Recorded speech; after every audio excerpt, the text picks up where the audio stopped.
I am just so thankful. And these are tears of joy, tears of being thankful for the miracle that God has helped me through. In today's video, we're going to talk about grief. And I know it's something that majority of people at some point in their lives will deal with, but at the same time, it can be very difficult if you don't know what's going on, you don't know what tomorrow is going to bring. And I think all of these uncertainties make grief even harder. So I have learned a lot from my experience, and my goal for this video is to share all of that with you so that if you are experiencing grief, you can do it in a way that you understand what you're going through, you understand that that is normal, all of these stages are normal, but yet you have a place to go and you have some hope for what the future could be. So the first thing we have to do is understand that this is normal and having feelings is normal. I think sometimes there are people out there who they will say that you can't have negative emotions or fear or all of these things, but I don't really agree with that. Because I think we are human beings and it's completely normal to have all of the emotions, feeling upset, crying, feeling angry, or even afraid. I don't think that diminishes you in any kind of way. But it's just reality. It's what's going on, what's in your heart and what's in your mind for that time period. However, I don't think that you have to live in grief forever. I think there's a point in time where you wake up and you say, you know what, this is the new reality and what now? And you start looking forward as opposed to keep looking for what happened and try to justify or build excuses, something like that. So the first thing that I wanted to share was that it's normal to have feelings.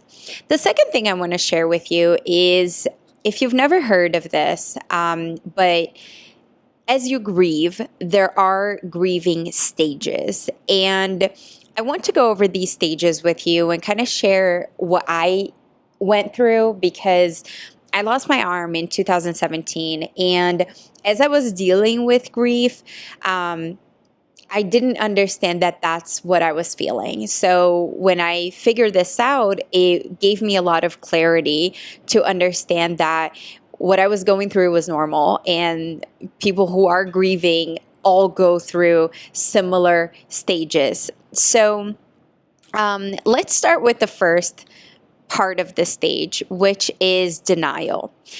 I remember when I lost my arm, at first, I didn't want to think about it. I couldn't walk because my balance or equilibrium, if you will, was off. So due to the difference in weight from my left side and my right side, I couldn't balance. So I was having a lot of vertigo. I was having I didn't feel good when I stood up. So my primary focus was to be able to walk and do normal things again.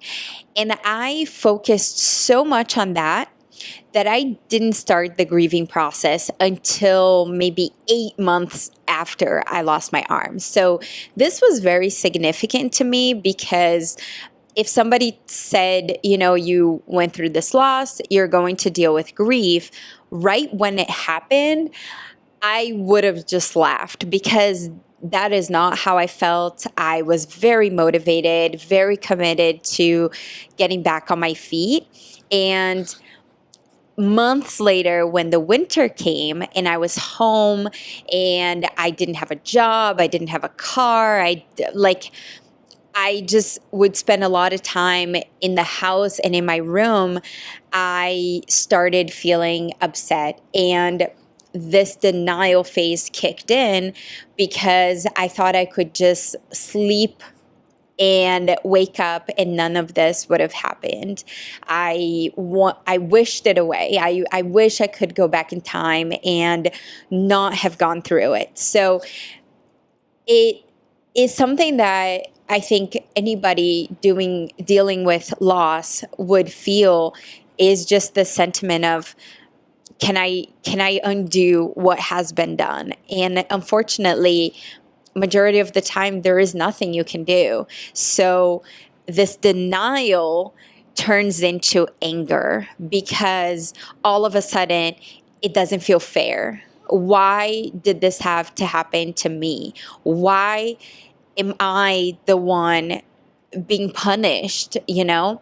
And at the time when I lost my arm, I was vegan. I didn't drink alcohol. I was going to church. Like, I was doing everything that to me felt like I'm a good person, you know? And then this happens and it makes you doubt, why does something like this happen to a good person?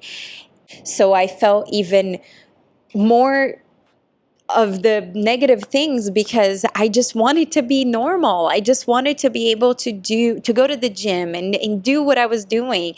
And that's why things didn't feel fair. So there is this component of frustration that comes with it. But following anger, there is a moment of bargaining, trying to find meaning, trying to make sense of what's going on in your life. And to a certain point, it makes you look around to the people that are supporting you at that time.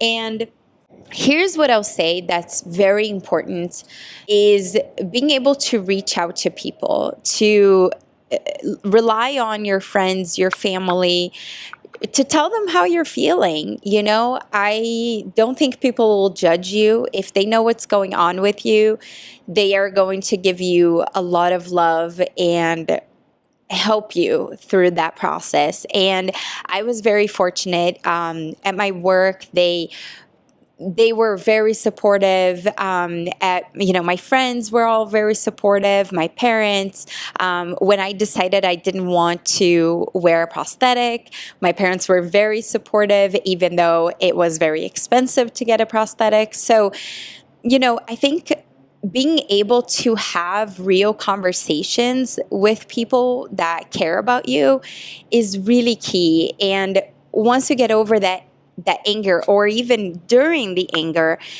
if you can express that to them, I'm sure they will help you see things in a different light. I know something my stepdad would say to me was, hey, in no time you're going to be in the gym. In no time you're going to be back at work. And obviously it took longer than expected to do all of those things, but it was very good that he was supportive in that way. And even though I wasn't thinking about going to the gym, but just having someone show that they believe in you, that they believe you're still capable of things, that good things are possible for you, I think that gives you a little bit of hope, and you know that not everything is lost. After this bargaining phase, there is a phase of depression.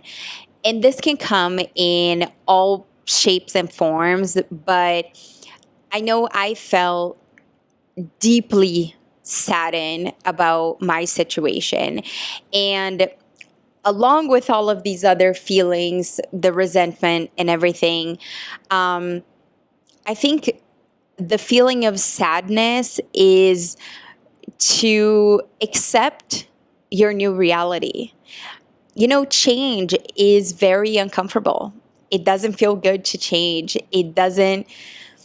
When you're forced into change, it doesn't feel easy and it hurts. And I think that depression is tied to having to accept the new way that things will be.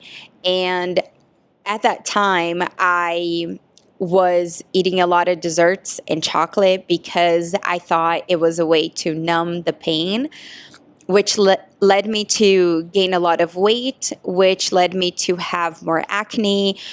And I looked in the mirror and I did not recognize myself. I was not the same person who I've always been. And that was the craziest feeling to me, but that was my cry for help.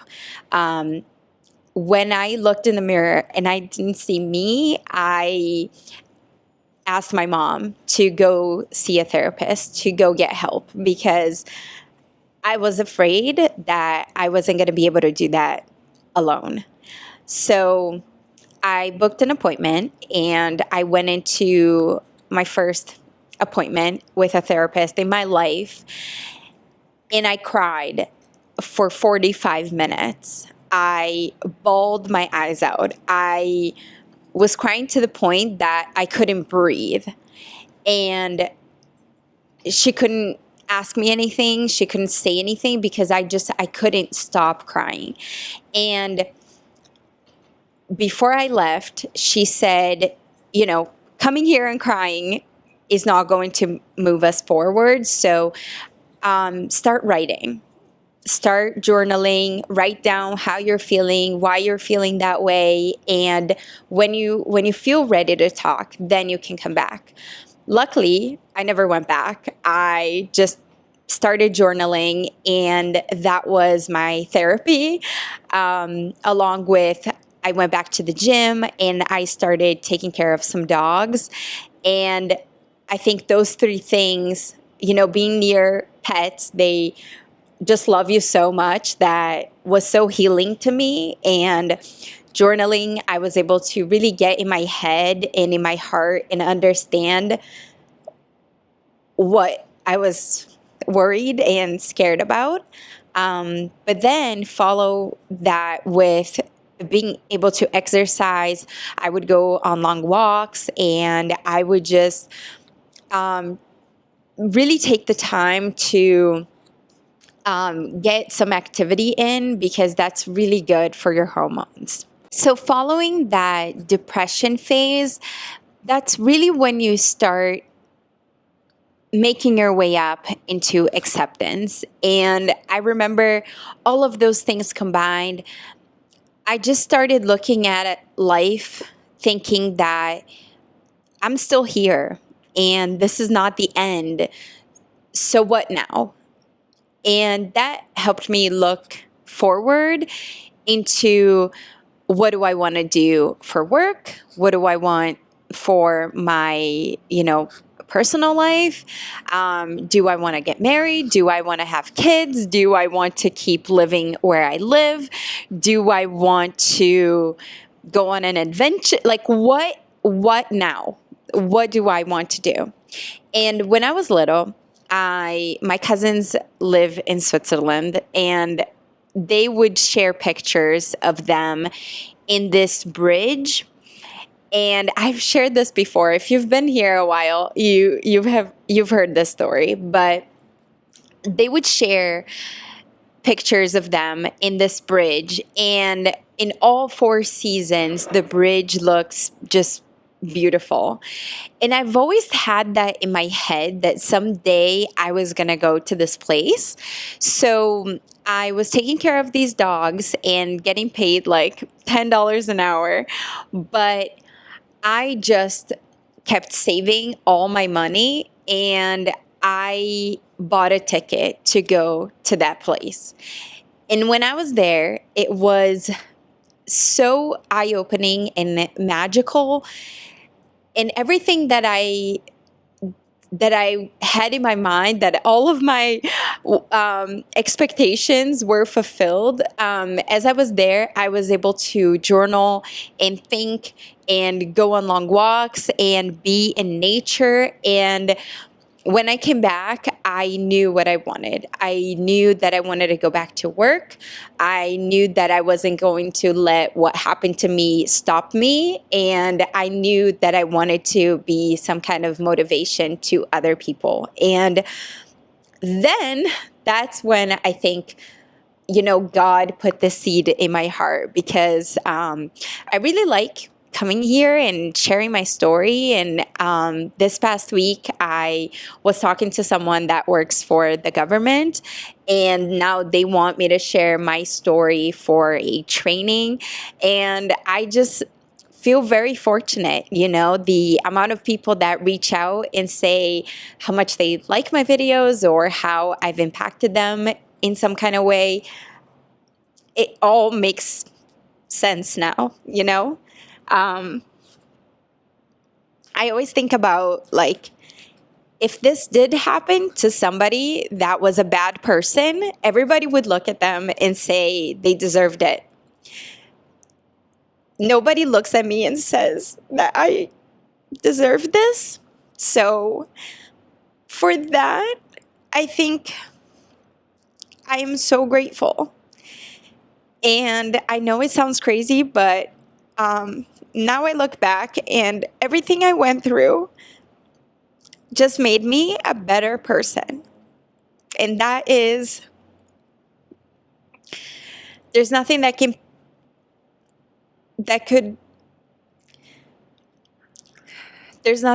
replace what I've gone through. And I don't wish this on anybody, but I'm truly a better person because of everything I went through.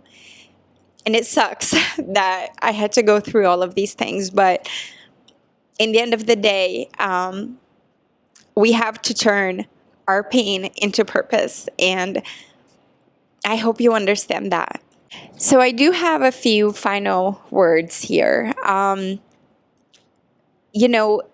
Take one day at a time. Don't rush the process. Don't suppress it. Just try to make peace with yourself and the situation. But it's one day at a time. That's all I can say. And turn to God. Turn to God for comfort. One thing I always think about is when Jesus is sleeping, as the storm is going on, he's sleeping on the boat, and the disciples come to him and they say, you're sleeping. Aren't you afraid? Aren't you worried that we're going to perish here? And he says back to them, don't you have any faith? I'm here. And he calms the storm. And I think it does feel unsettling. It does feel scary to us when we're going through something painful and terrible. But at the same time, we have God and we have a Savior who we should rely on, because when we have God, there's no fear that's greater. There's nothing that God can't do, and he can truly calm our hearts. So I want to leave you with that, and pray, get in God's word, and trust that the pain will pass, because it will. I just turned 33 last week, and I got married. I'm doing my master's degree. I have a really good job. And every day is just a blessing to be here.